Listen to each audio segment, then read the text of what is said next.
చాలా సంతోషం అండి. Thank you. Hello, thank you sir, thank you. మన అయోధ్య సినిమా వచ్చిందిరా, టికెట్లు బుక్ చేసుకోరా, టైం అయిపోతా ఉంది. వచ్చింది, మ్యాచ్ వచ్చింది. టోటల్ మూవీ బాగుంది. బాగుంది. ఒక్కొక్క సీను అదిరింది అంతే. బాగుంది. ఆయన నా ముల్లపల్లి హవానా సినిమా మాత్రం చాలా బాగుంది. అయితే సినిమా చాలా బాగుంది, హిట్ చేయండి. సూపర్ ఉంది, చింపేశాడు. చాలా బాగుంది. నైస్. అబ్బబ్బబ్బబ్బబ్బా, అయోధ్య లాంటి cinema never before ever after. మీకు అర్థమవుతుందా? ఇప్పుడే దిల్ రాజు గారు ఫోన్ చేశారు. చాలా బాగుందంట అన్ని ఏరియాలు. ఆంధ్రానే కదండి, సీడెడ్ నైజాం 3 ఏరియాలు సూపర్ అంట. టోటల్ గా ఈ చిత్రం చాలా బాగుంది. అద్భుతాన్ని సంక్రాంతికి రిలీజ్ చేసేటువంటి సినిమాగా రిలీజ్ చెప్పుకోవచ్చు. అదే సినిమా అనుకోండి, చంపేసి సినిమా బొర్ర మీదకి ఆకర్షణలోకి ఎగిరిపోయారు. ఎంతో చెప్పలేము నేనే. సార్ చెప్పండి సార్. సార్ మీరు చెప్తుంది నిజమేనా? నేను ఇప్పుడే వస్తున్నాను సార్. చాలా గొప్ప విషయం. నా మీద చాలా మంచి అభిప్రాయం ఉందండి. ఇలా జరుగుతుంది. సడన్ గా ఇలాగా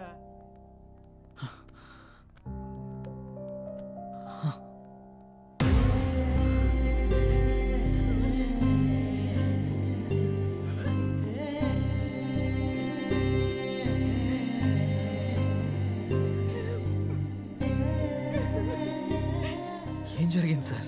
సూసైడ్ చేసుకున్నారు సిద్ధు. సూసైడా? ఎందుకు సార్? సినిమా రిలీజ్ అయిన రోజే హెచ్డి ప్రింట్ పైరసీ బయటకు వచ్చేసింది. ఇప్పటి వరకు కనీసం 50 లక్షల మంది డౌన్లోడ్ చేసుకుని ఉంటారు. ప్రింట్ బయటికి రావడంతో థియేటర్కి జనాలు రావడం మొత్తం తగ్గిపోయారు. రిలీజ్ అయిన 2వ రోజే మొత్తం కలెక్షన్స్ అన్ని పడిపోయాయి. పైగా అయోధ్య సినిమా కోసం ఆయన 200 కోట్లు అప్పు చేశారు సిద్ధు. అప్పుల వాళ్ళు ఫోన్ల పైన ఫోన్లు చేశారు. అప్పులు ఎలా తీర్చాలో తెలియక, సినిమా పరిస్థితి ఏంటో అర్థం కాక ఆయన సూసైడ్ చేసుకున్నారు.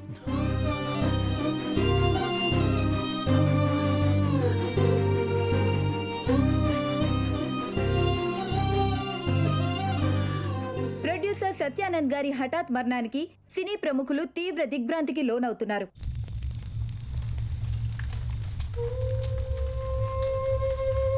మనం పోయినా మన సినిమా ఎప్పుడు బ్రతికే ఉండాలి.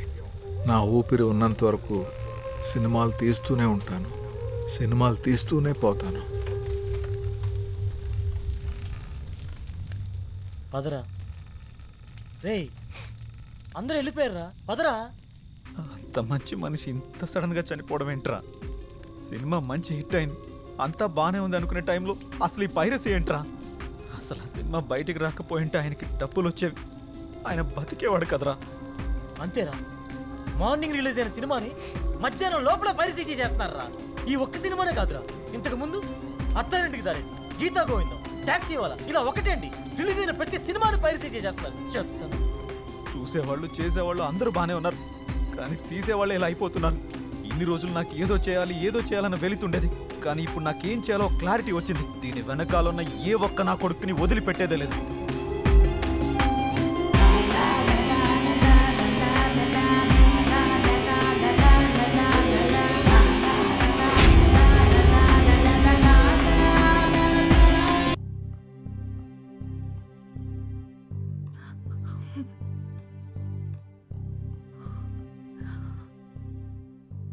బాధపడకండి మేడం, ఆయన లేకున్నా ఆయన సినిమాలు ఇంకా బతికే ఉన్నాయి.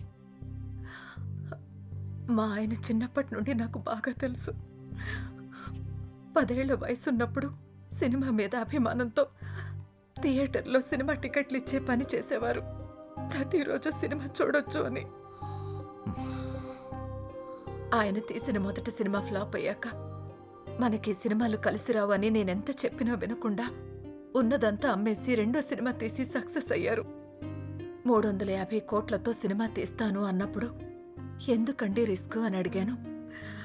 కథ నచ్చింది, ఖచ్చితంగా ఆడొద్దని అప్పు చేసి మరీ తీశారు.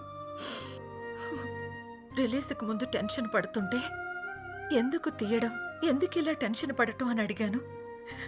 సినిమా తీయడం ఒక అదృష్టం, అది అందరికీ రాదు. అందులో ఉన్న ఆనందం చేసేవాడికి మాత్రమే తెలుస్తుంది అని అనేవారు.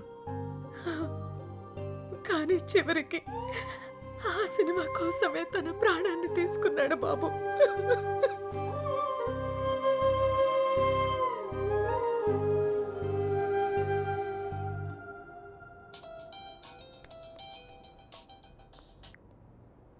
హలో చెప్పరా.